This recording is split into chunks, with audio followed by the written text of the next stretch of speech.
When Jesus came to the region of Caesarea Philippi, he asked his disciples, "Who do people say that the Son of Man is?" "Well," they replied, "some say John the Baptist, some say Elijah, and others say Jeremiah or one of the other prophets." Then he asked them, "But who do you say I am?" Simon Peter answered, "You are the Messiah, the Son of the living God." Jesus replied, "You are blessed, Simon, son of John, because my Father in heaven has revealed this to you. You did not learn this from any human being. Now I say to you that you are Peter," which means rock, "and upon this rock I will build my church, and all the powers of hell will not conquer it. And I will give you the keys of the kingdom of heaven. Whatever you forbid on earth will be forbidden in heaven, and whatever you permit on earth will be permitted in heaven." There are so many different ways to approach this text. There are so many things going on that we could talk about. But I've titled my sermon today, "A Long Walk, a Short Conversation, and the World Will Never Be the Same." And what I want to do is I want to look at this from the point of view of the disciples, how they might have seen it in their context, with their history, both personal history and their national history as Jews living in Israel. And it's, well, we'll start, here's where we'll start. We'll start that whole conversation with this quote from Deuteronomy chapter 18. Moses continued, "The Lord your God will raise up for you a prophet like me from among your fellow Israelites." This is towards the end of Moses' life. He's led the people out of Egypt, out of slavery. They've been in the wilderness now, and they're preparing to enter the promised land. And Moses says this, that the Lord is going to raise up someone like him to lead them. It was pretty evident to everybody, while Joshua, who followed Moses, was a great leader, he was not this person. He was not the one that would be like Moses. And so we have this here, identifying the Messiah was all about credentials. This idea that this one like Moses, there were many Jews who came to believe and did believe at the time of Jesus that this was a statement about the Messiah they were waiting for. So the credentials this Messiah would have was they would be like Moses. But that's not as easy as it thinks. And if you think of, like with the Dalai Lama, his credentials to be the Dalai Lama are that he was a child of Buddhist parents born the moment the previous Dalai Lama died.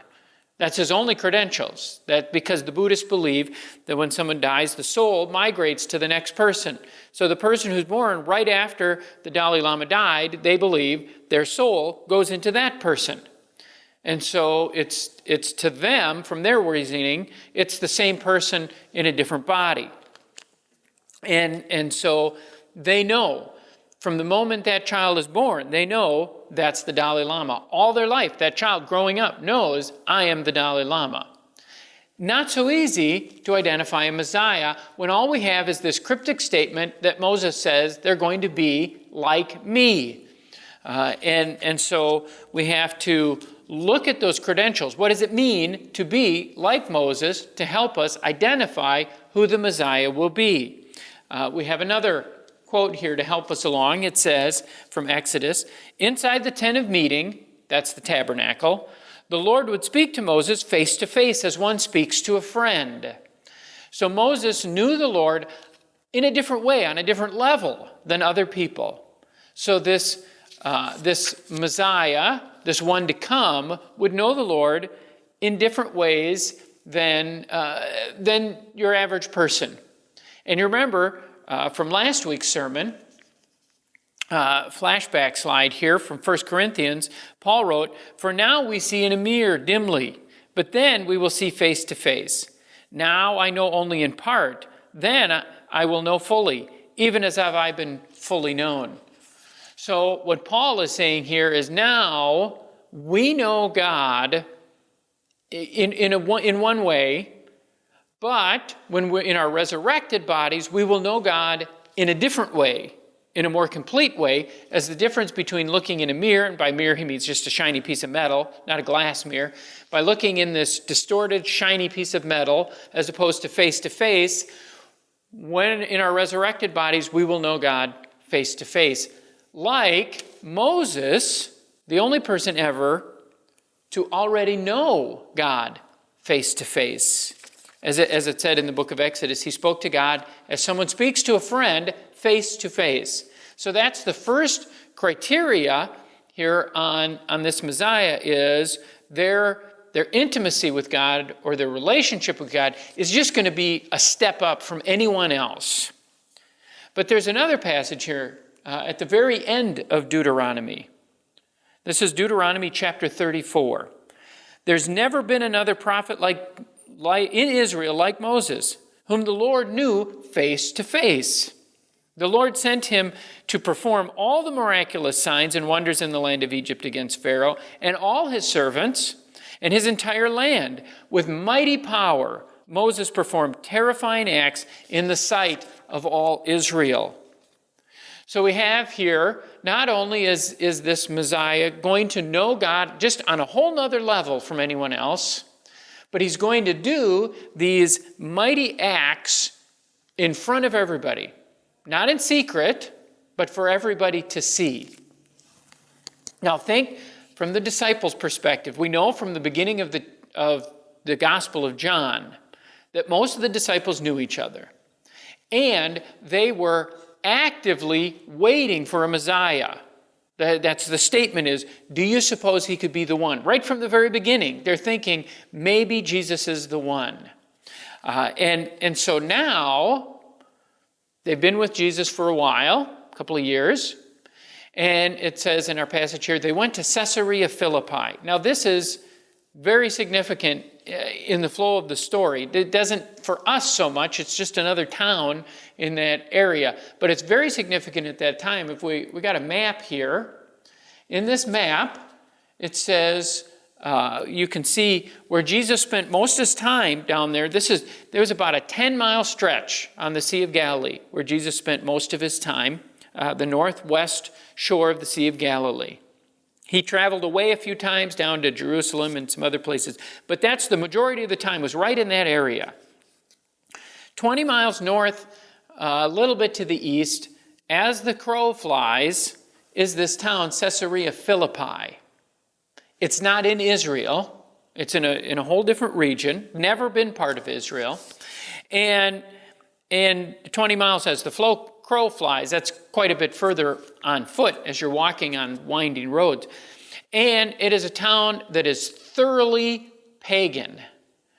This is a town that has its roots in the ancient Greeks. When they came into the area, they saw it, and it reminded them of some places in Greece, and so they formed this town there. They named it after their pagan god Pan, and it became a center of the worship of this pagan god Pan, among other pagan gods. Herod the Great, as he's known, the one who killed all the babies when Jesus was born, he actually built a temple in this town. And it wasn't like the temple in Jerusalem, which he spent a lot of money, public money, on upgrading and building up and making larger and fancier the temple in Jerusalem for the worship of the Lord. But in Caesarea Philippi, before it had that name, though, in that town, he actually built a temple and dedicated it to the worship of Caesar Augustus. Thoroughly pagan worship, worshiping the Roman, the Roman leader, the Roman emperor, Caesar Augustus. Come up to Jesus' time, after Herod the Great is dead, a guy named Philip the Tetrarch is the ruler of this area under Roman rule. He's the Roman ruler for this area. Philip greatly upgrades the town and renames it Caesarea Philippi after Caesar and himself, Philip. And so now you have this town that's named for the arrogance of a local leader, dedicated throughout its history to the worship of pagan gods. And this is where Jesus takes his disciples to have a conversation with them. to ask them these questions about what does the crowd think, and what do you think about who I am? And so he takes them up there, away from all the prying eyes. Very few Jews there. Nobody knows who Jesus is. Nobody cares who Jesus is in this area. So he goes to a place where no one knows him. Nobody cares about what they're doing. And he gets his closest followers with him. Now think of it from the disciples' perspective. From the disciples' perspective, this is very different from Jesus' perspective. Now think of it this way. Think of what they're expecting, what they're waiting for in a Messiah. And think of this. Think of steps to overthrow government. And the first step, make the case that the current authority is unfit or illegitimate. This is practically every time Jesus speaks to the crowds. He talks about the religious leadership in Jerusalem are either hypocrites or they're blind guides and you shouldn't listen to them, or they're unfit. It's constantly showing that, telling the people and showing the people in direct confrontation. He makes them look like basically morons sometimes. And so everything Jesus has done in his ministry has lent itself to this showing that the current leaders are unfit or illegitimate. So that's the first thing to do in overthrowing the government. The second thing is identify who will replace the current government. The obvious choice here is Jesus. He's the one that's shown both in how he handles himself and how he has conflict with them, that he is the one who is actually should be in charge, not them. The third thing is gather support, which is what Jesus has been doing up there in Galilee. He's been gathering followers, and he's got this core group with the disciples that he's been training, holding, from the outside perspective, secret meetings with them that only the disciples there are privy to hear. The other people don't know what's going on in these conversations. And now, step 4 is plan the overthrow. Now, you want to plan the overthrow in a way that the current government won't know about it. A really good way to do that is to hold it somewhere where the current government can't see you. From the disciples' perspective now, Jesus has shown the current government is illegitimate. The current leadership is illegitimate and unfit. He's demonstrated that he himself would be fit, and he's gathered supporters, and now he's gone away from the prying eyes. They're 120 miles from Jerusalem. They're 20 miles, as the crow flies, from the north end of the Sea of Galilee. They're away from the prying eyes of the temple guards and the temple representatives in a pagan land that does not care what's going on in Jerusalem and in Jewish lands. And from the disciples' perspective, this sure looks like a good time to have a meeting to plan how Jesus is going to take over for the leadership in Jerusalem and eventually drive out the Romans. Because then the next step is to strike before the current government has time to take action. That's sure what it looks like for the disciples. They think, here he is. Remember, Moses said, someone like me. What did Moses do? Moses led the people out of slavery in Egypt by showing that their Egyptian slave taskmasters were unfit to be their leaders. Led them out, defeated through the power of God, defeated the Egyptian armies, and led them to the doorstep of the promised land.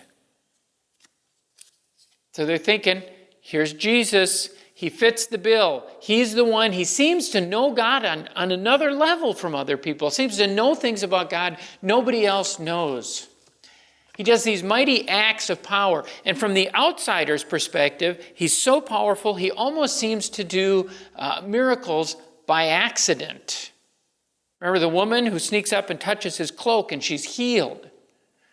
He's so powerful, he can do mighty acts like that. He's so powerful that just entering into an area where people are demon-possessed causes the demons to start freaking out and screaming and holler at him because he's so powerful. He seems to be the one.